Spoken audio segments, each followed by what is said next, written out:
It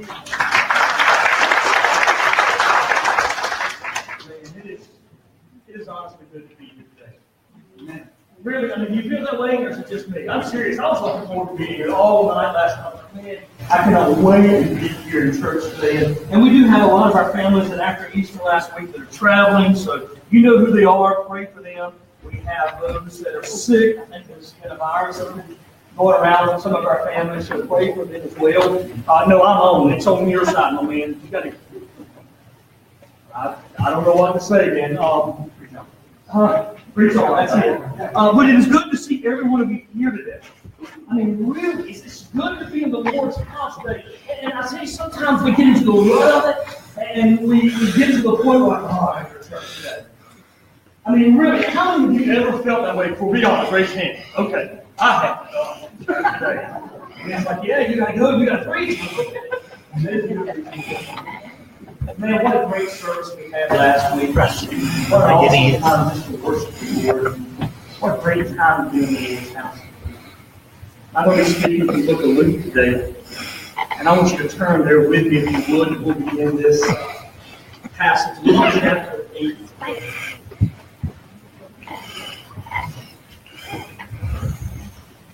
Luke chapter 8.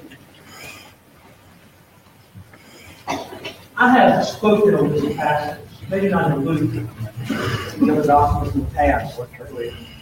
And I thought there's only one way to preach that passage. I really did. And you know the story. It's the one with the issue of blood and how she pressed through the crowd. She touched his garment and she was healed. And you know, we preached about how you have a need to carry to God. You don't let it stop you. And that was kind of the point of that message. But today I just think a little different. Today, the Lord's giving me something entirely different. I want to share it with you. But in Luke chapter 8, I want to read here just a few verses, beginning with verse 42. And it kind of starts off strange more I'm picking up, and I'll explain it in a minute. It says, his only daughter, who was about 12 years old, was dying, and Jesus went with them, and he was surrounded by the crowd. And so what happens is, and just to give you a little bit of history as we escort ourselves into this, Jesus is just had an encounter with a demonic man. And this man was unrestrained. Nobody could control him. He had been just a crazy guy. Man, the Bible says, I mean, we talked about that. I mentioned it last week. I mean, he was unclothed. They tried to chain him, and he would break the chains. And he was dirty. He was filthy. And man, people just did not want to get near him. And Jesus had this encounter with him, and after Jesus left him, this guy's life was changed drastically. And so we see that Jesus, now he goes over the waterway, and when he comes up into the crowd here, after he heals this demonic man, we see that this ruler, this wealthy man who's a part of the religious crowd in which everybody admired, feared, and respected, this religious ruler came to Jesus, and he's falling at Jesus' feet. He says, please come with me. I know I can get in trouble. I know that I may lose my social standing. I know I may be fired from the temple. But I really want you to heal my daughter. And if it means me losing everything I got, that's fine. Come home with me and heal my daughter. You with me so far? And on the way, this man, and think about it for a minute, let's take the humanistic approach. On the way, if it were me, and my daughter was sick, and I found this guy who could heal her, and he's in a hurry to get there, this crowd is all around Jesus.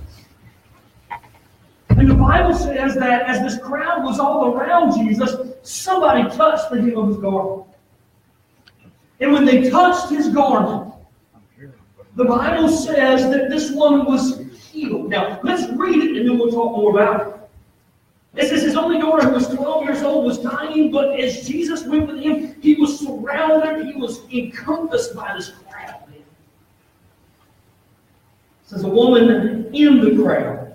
Don't miss this phrase. Don't miss the crowd, okay? A woman in the crowd had suffered for 12 years with constant bleeding. And she could find no cure. Coming up behind Jesus, she touched the fringe of this robe, and immediately the bleeding stopped. Now, Mark tells us that she had spent all she had on doctors, and says she had suffered a lot at the hands of these doctors.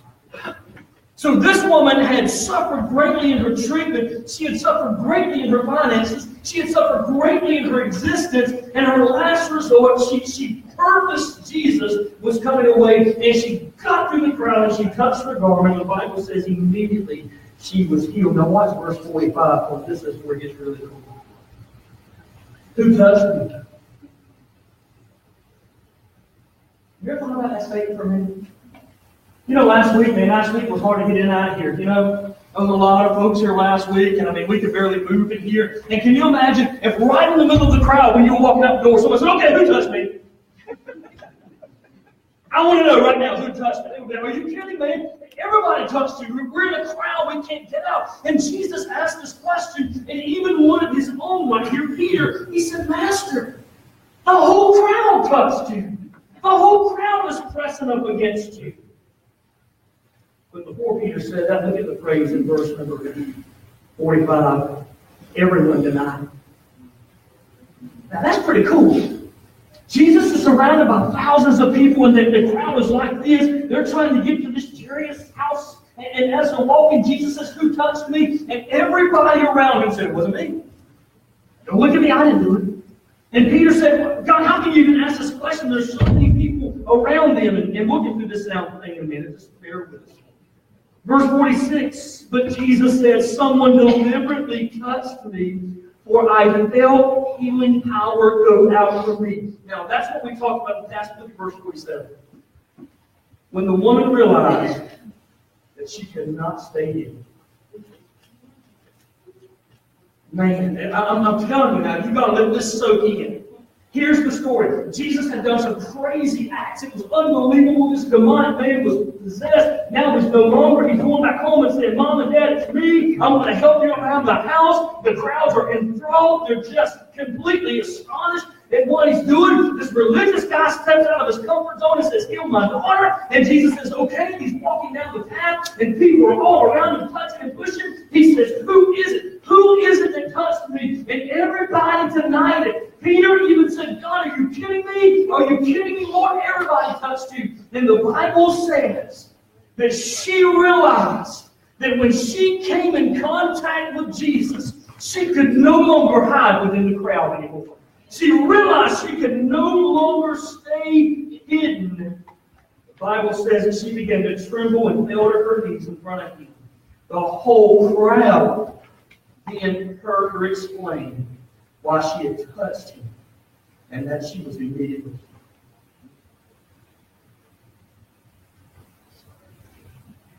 Everybody feels comfortable in the crowd. As a matter of fact, we get very comfortable being a part of the crowd. But as I read Old and New Testament alike, I realize that God works in the lives of those who come out of the crowd. See, when I was a young man, let me just tell you a brief story. In the youth group, I was in the crowd. I did what the youth group did, man. I mean, while I was at church, we were at camp, and we were, talking about Jesus. I talked about Jesus. But if I was at school and I was, with the crowd that were cursing Jesus, I was a part of that crowd. I was a part of the crowd when I was in the youth group. As a Christian, I got saved, and I went to Christian school, and I became a part of that crowd. And I thought, you know what?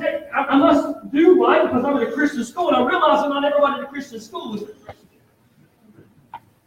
But I was a part of the Christian school crowd for a while. And then I went to Bible college. Because everybody expected me to go, and I was a part of the Bible college crowd, and God allowed me to meet my wife, but then God spoke to my heart one day, and I'll give you the quick version. God called me out of the crowd.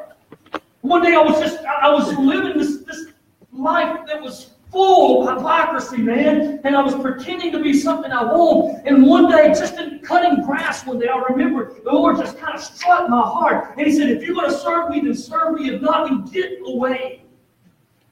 And I remember, honestly, not being a very emotional person, but man, I just started bawling, man. And I had to cut the lawnmower off, and I got there right beside that lawnmower, and I said, "God, if you just give me a chance, I want to serve you." And He called me out of the crowd. See, I had gotten comfortable being a part of the crowd. The church crowd, man. I was part of the college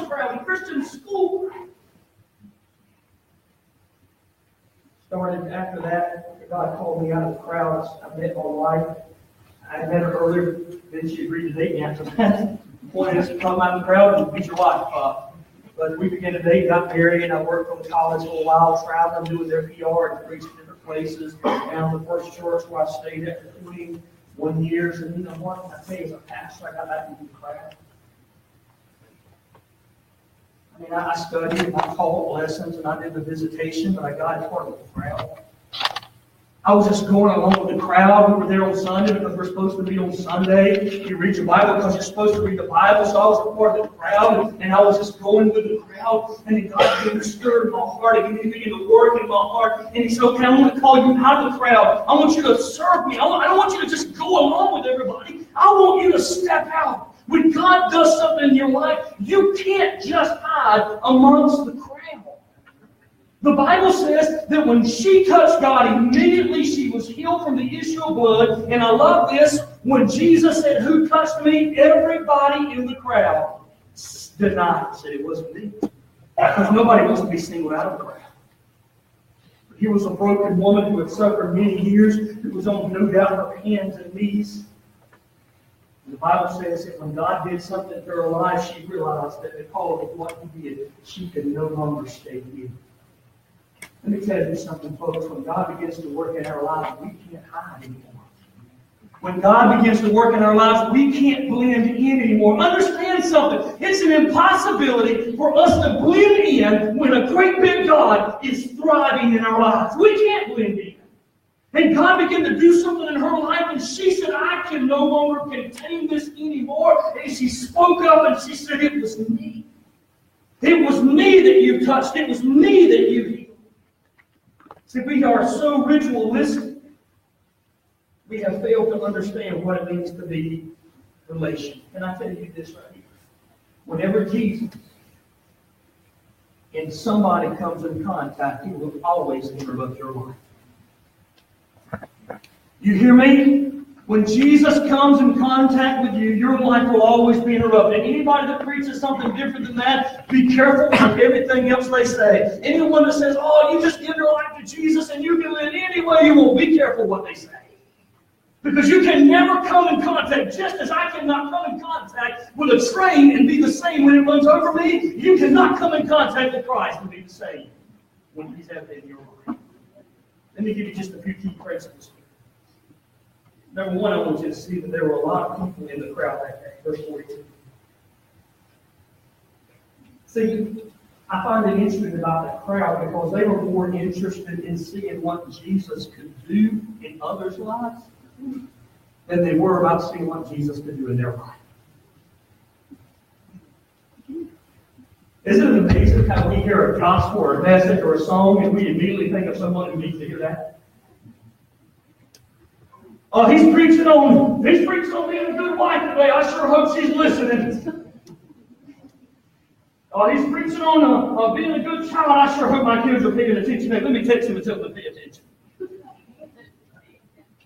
But, he's preaching on what it means to be a good friend. I want to tell you what, that friend of mine has not been very good, so I hope God speaks to his or her heart and breaks them this morning before they leave this church, because they need to hear this message. That's the crowd mentality. The crowd mentality is looking to see what Jesus can do in everybody else's life, not what Jesus can do in their life.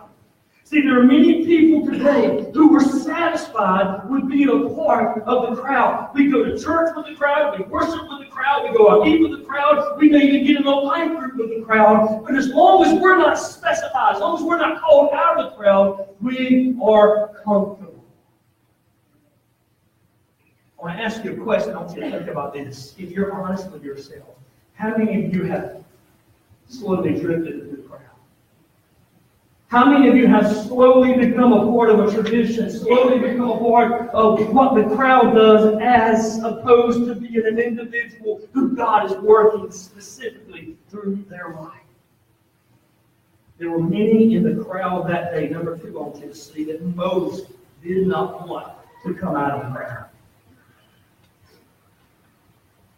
I mean, Jesus had just healed somebody from demonic possession. Can you imagine? I mean, really and truly, if every time you left your neighborhood and there were two ways to go, and if you turned to the right, there was a man who had no clothes on, who stomped real bad, and would come out screaming, you would probably go left most every time, right? I mean, can you imagine one day you come home and you're checking your mail and you know how we Christians do. If we see somebody we don't want to see, we act like we don't see them. You know, we know they're there in the perimeter, but we act like we don't see them, we can get on about our business. And you're in that mailbox, you get your stuff out, and you see somebody in the corner of your eye, and you go, oh no, I don't want to come in contact with him again. But you turn around, and this guy is cleaned up, man. This guy's got his flip-flops on, this guy's got his shirt on, he's got his pants on, and that's a big improvement right there. And you go, wow, this is not the same guy. You would be amazed that this change took place in someone's life. And you would want to see who and how this took place.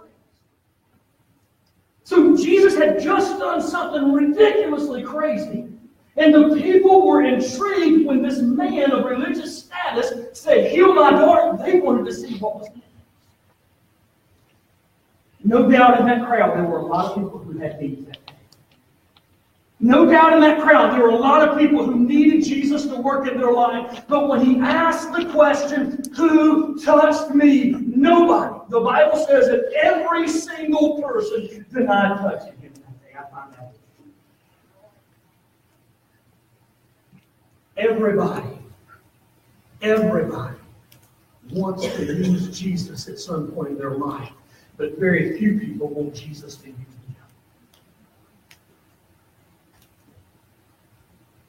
God, I want you to heal my demonic son. God, I want you to heal this leprosy. God, I want you to bring my brother back to life. God, I want you to be with my daughter who's sick. It's all there in the Bible. Everybody wanted to use God. When God said, who touched me? Nobody wanted to stand out in the crowd and say, God, I want you to use me. Why? Because we're safe in the crowd. We're comfortable in the crowd. Jesus said, who touched my robe? Who touched me? Jesus is calling people out of their comfort zone. Nowhere in the Bible does God call us to be comfortable in our walk. Huh? Do you understand that? Nowhere does God call us to be comfortable. As a matter of fact, he compares the Christian life to a fight, a wrestling match. He compares the Christian life to a long, grueling race. I tell people all the time, I'm not a runner. How many runners we got here? Raise your hand if you're a runner. Huh? Raise your hand if you're honest. Okay, we got unhealthy church. I'm not the only one. So we got some runners here. Okay, let me tell you something. I tell people all the time, if you ever see me running, you better start running too, because there's a reason behind it. You see me going, I'm telling you, it's not because I'm trying to get my heart in shape. It's because somebody's after me and I don't want to catch up with it. So don't ask questions. Don't ask how my day is. You just start trucking along and hope you're a little faster than me. We used to go camp a lot in the other church, and people said, what happens if you see bears? I said, I'm not worried about it because we always carry one person who can't run. Huh? You understand that, don't you? We always carry one person who's extremely out of shape, and you're like, oh, you're like us? Yeah, we want you to go with us. You make a great snack while I'm getting in the car and driving home. Listen to me. He is calling us out of our comfort zone, and we don't like that. Jesus here is telling us, he's telling us through this passage here, that when he calls you out, there's a specific reason, and it's not comfortable. Being a believer doesn't mean that every single wish you have comes to pass. Jesus is not a genie in a bottle. Jesus is not something that we can have to put in our pocket when bad days come. He is our Lord and our Savior. You know what that means? It means He lords over us. We are His possession. We are not called to be a part of the crowd. We are called to be in an intimate relationship with Him. Many were in the crowd that day. Very few people wanted to come out of the crowd. But when somebody did answer the call, they came out of the crowd and God used them. Look what she says in verse 26. And when she realized she couldn't stay hidden anymore, the King James Version says, when the woman saw that she was no longer hidden, had Have you ever noticed that in the Bible, whenever you see somebody come out of the crowd, God doesn't work in the Bible? Saul was a nobody, the first king of Israel. He was a nobody. As a matter of fact, in his day of inauguration, they looked for him and they couldn't find him because he was hiding under the hay, for lack of better terminology, because he says, I can't lead these people. And God says, you come out of the crowd, I want you to serve me. David was a shepherd boy. He was one of multiple young men that day that tended their family's sheep, but God called him out of the crowd. There were hundreds and thousands of young men that were taken captive by the Chaldeans. There were hundreds and thousands of young men that were put in the king's service, but only 3 young men stood up in the midst of adversity. Shadrach, Meshach, and Abednego. They were called out of the crowd. There were tax collectors in the New Testament. There were lepers in the New Testament. There were blind men in the New Testament that stepped out of the crowd and said, Jesus, have mercy on me. And it's those who step out of the crowd. I'm going to bring this together in a moment to make a little more sense. But it's those who step out of the crowd that God does the greatest change in their life. You know why we like crowd? Because when we're in the crowd, we can't be singled out to make a difference. The crowd goes down, we go down. The crowd succeeds us, but we're not. It succeeds, but we succeed. We're not singled out, so we don't have to take responsibility on it. Years ago, I was in Trinidad, Port of Spain. I was doing a street file. We were preaching. And I remember that night, as we were preaching, the Hindu temple that was right across the street set up speakers and put it our way. And as we began to preach, they began to chant. I'm like, oh man, this is unreal. They don't like us being here. We're preaching the gospel in a nation, in a culture that despises the gospel, and we're invading their Hinduistic belief system. And we preached about the love of God that night. And I remember at the end, I stood there in this big tent right on the street. There was a rum shop here and a temple here. And as I preached, I said, do you want to know who Jesus is? And everybody said, nobody would know. I thought to myself, man, I have messed up. God, I've wasted my time and wasted your time. The chants were going on in the corner, and you still heard them with those big speakers blaring out. It was probably about 4 or 5 minutes, which in church seems like an eternity. A little girl She couldn't have been no more than 10 or 11 years old. She was a little small, tiny girl. She got up from those makeshift seats, and she came down what is really and truly just a makeshift aisle, and she came to the front. She said, I want Jesus. And when she stepped out of the crowd, it was like a domino effect. Every man, every woman just about broke their seats to get to the front and receive the good news that Jesus Christ loves him as an individual. But it took one young girl who was willing to step out of the crowd, because everybody was comfortable. Everybody was scared to make a move. But she stepped out of the crowd, and because of her, God, not me, nothing I did, but because of God working through her, stepping out of the crowd, he did a great work in the lives of the people in Trinidad. Everybody's a part of the crowd. Very few people want to come out of the crowd, but it's always the one that comes out of the crowd that makes a difference. Why was she so different from the ones in the crowd is the next question. Verse 46, Jesus said, somebody deliberately touched me. I'm going to ask you a quick question. This is not a life coaching course, but I do want to ask you this. What is your purpose?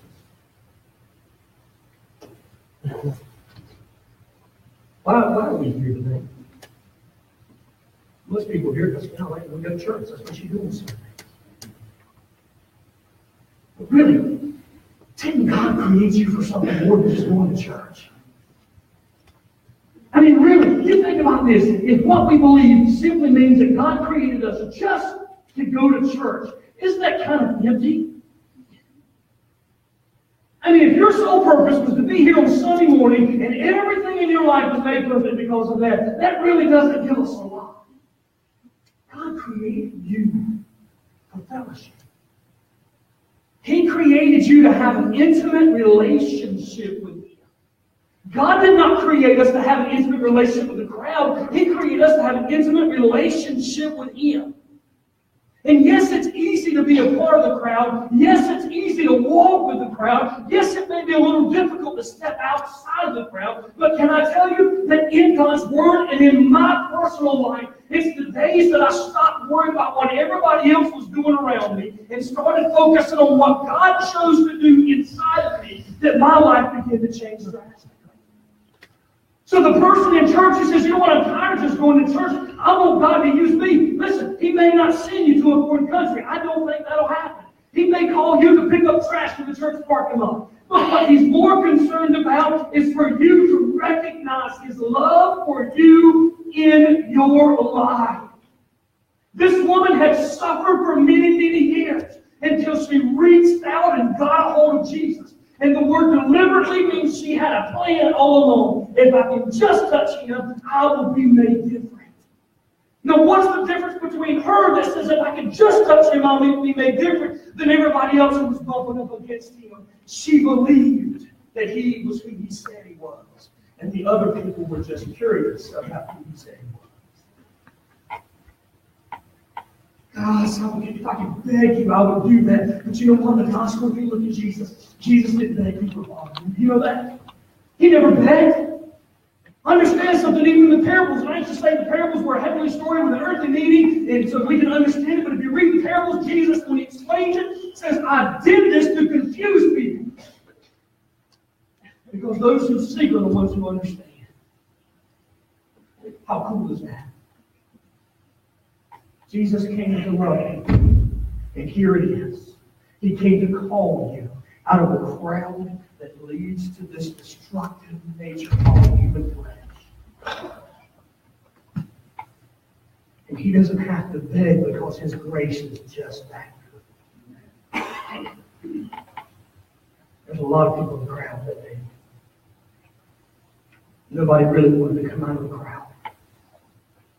One person stepped out of the crowd, and the only difference was she had a plan, she had an intention, she had a desire for God to work in her life. I hear it all, bring it all together. It's great to come to church, man. I think it's awesome.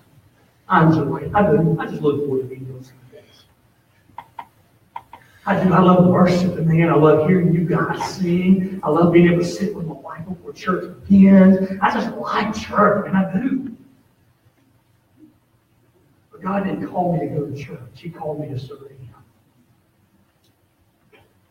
And I can go to church until I draw my last breath and even pass away in church and still not make it to heaven. Because it's not the church that saves. It's Jesus that saves. And so what I want to challenge you to do today is to ask yourself, are you happy being a part of the crowd?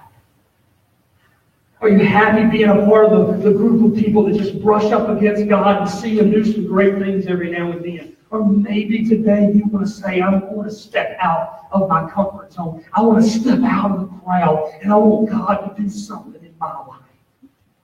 Even if it means everybody in my family staying in their seat, even if it means everybody in my family staying in their comfort zone throughout the week, I want to step out. I want to take time to get to know God and for God to get to know me. I want to step out. I was a pastor and I got a part of the crowd. I was in the youth group and I was a part of the crowd. I was at Bible college and I was a part of the crowd. And the great things that took place in my life came the day that God spoke to me and I stepped out of the crowd and said, God, even if no one else, I want you to touch me. Maybe being a part of the crowd. Maybe right at your seat today, you say, Lord, I'm tired of being a part of this crowd. Today I want you to do a work in my life. In the book of Mark chapter 8, I'm going to read this if I could be pretty quick. Now, verse 41 says, Then Jesus, calling the crowd to join His disciples, said this, If you want to be my follower, You must give up your own way. You must take up your cross. You must follow me. If you try to hang on to your life or your way of doing things, you're going to lose it all. But if you give up your plan and the way you think things should go for my sake and for the sake of the gospel, you will save your life. And I ask you, what benefit is it to you if you gain everything in this world, but you lose your own soul? Is anything more valuable than your soul? If anyone is ashamed of me and my message, if anyone continues to be in the crowd, in this adulterous and sinful days, the Son of Man will be ashamed of that person when they stand in glory. The crowd was around him that day. And Jesus says, if you want to follow me, then you need to step out of the crowd. You need to trust me to lead you. And stop thinking you got it all under control. Because I'm going to tell you, you don't have to raise your hand. I'm going to raise my hand. I do not have my life figured out. I don't have it all under control. Life throws a curveball every now and then. It hits you when you least expect it. I'm not in control of anything. But He is. And Jesus says, if you want to be my follower, then you step out of this crowd and you say, God, I don't know what's going on, but you do. And I'm going to trust you to lead me. But I'm not going to just stay here and watch you. I'm going to follow you with a purpose, with intention, that you make my life more like yours. Are you a part of the crowd? As I have been many times. Today, are you willing to say, God, I don't like being part of the crowd. I want to come out of the crowd. And I want to serve you. Would you bow your head? Every head bowed and every eye closed. Why do we do this? Man, that's so crazy. Close your eyes. We do that because we're so easily distracted. We want to know who's in the crowd and who's out of the crowd. Today, I just want you to focus on you. God, I've been a part of this crowd for a long time. But today, God, I want to reach out. I want to step a little bit out of my comfort zone. I don't want to be in this crowd, Lord. I want to be a part of you. I want to serve you, God. Nobody else may have a desire to read your word, but I want to step out of the crowd and read. Nobody else in my family may ever look to pray, to talk to you throughout the week, but I want to take the lead and start praying. Well, everybody may be talking a certain way or acting a certain way, but I'm not going to do that because I'm stepping out of the crowd, but I want you to do something different in my life. Can you imagine if the woman did step out of the crowd? Can you imagine if the woman refused to reach out and touch him with a purpose? Can you imagine if she just went along to hear what Jesus had to say and never sought to be different because of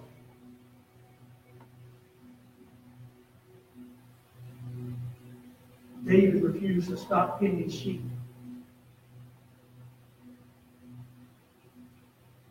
Shadrach, Meshach, and Abednego thought it would be a lot better eating stew than just bread and water, or beans and water.